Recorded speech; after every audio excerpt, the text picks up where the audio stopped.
மாணவர்களுக்கு கரூர்பா நல்லமுத்துவின் பணிவான வணக்கம். எல்ஐசி சிவக்குமார் நல்ல நண்பர், முற்போக்கு சிந்தனையாளர். முத்து முத்து நிறையா படிக்கணும்னு அடிக்கடி சொல்வார். என் கவிதைகளை இவரிடம் பகிர்ந்துக்குவேன். சூப்பர் முத்துன்னு ஊக்குவிப்பார். அமராவதி ஆற்று மணலில் அமர்ந்து கற்பனை விரித்து பல விஷயங்களை கலந்தாய்வு செய்வோம். பாரதி கவிதைகள் மற்றும் பல்வேறு சுவாரஸ்யமான கவிதைகளை என்னிடம் விளக்குவார். அறிவு நல்லொழுக்கம் இவரிடம் அறிந்திருக்கிறேன். படிப்பின் கெட்டிக்காரத்தனத்தால் எல்ஐசியில் மேலாளராக இப்பொழுது பணியாற்றுகிறார் என்பது மகிழ்ச்சி. கற்றவரே களத்தில் ஜெயிக்க முடியும், ஜெயிப்பார் என்பதற்கு இவர் ஒரு உதாரணம். பாரதி கவிதைகளை அடிக்கடி சொல்லி அதன் விளக்கங்களை விவரிப்பார். என்னை அடிக்கடி ஊக்குவிப்பவர் இவர். சிறு வயதிலேயே என் கவிதை வளர்ச்சிக்கு உறுதுணையாய் நின்றவர்.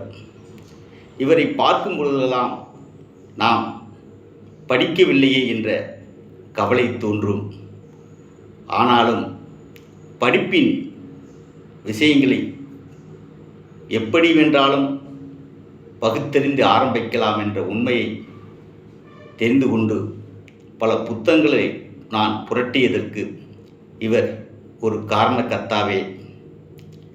நல்ல புத்தகங்களை தேடி பிடித்து நல்ல விஷயங்களை நான் அறிவதற்கு காரணமானவர் சிவக்குமார் நல்ல நண்பர். இவர்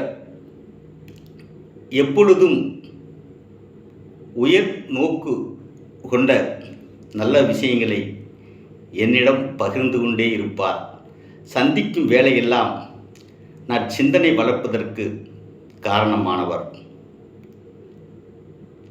எல்ஐசி சிவக்குமார் அவர்கள். வைகோ சிவக்குமார் நல்ல நண்பர், உரிமையோடு திட்டுவார். இவரிடம் நான் நல்ல விஷயங்களை பகிர்ந்திருக்கிறேன். தட்டி கொடுப்பார். இவரிடம் கூடி பேசி குழாவை திரிந்திருக்கிறேன். அரசியல் அறிவு இவருக்கு உண்டு, நல்ல பேச்சாளர். இப்படி என் ஆரம்ப பள்ளி காலத்தில் என்னோடு கூடி குழாவி உறவாடி வந்தவர்கள் இன்னும் ஏராளம். தொடர்ந்து பார்க்கலாம் சொந்தங்களை. தொடர்ந்து விண்வெளி சேனலை பாருங்கள், சப்ஸ்கிரைப் செய்து கொள்ளுங்கள், லைக் பண்ணுங்கள், ஷேர் பண்ணுங்கள், தொடர்ந்து கமெண்ட் பாக்ஸில் பதிவிடுங்க. நன்றி.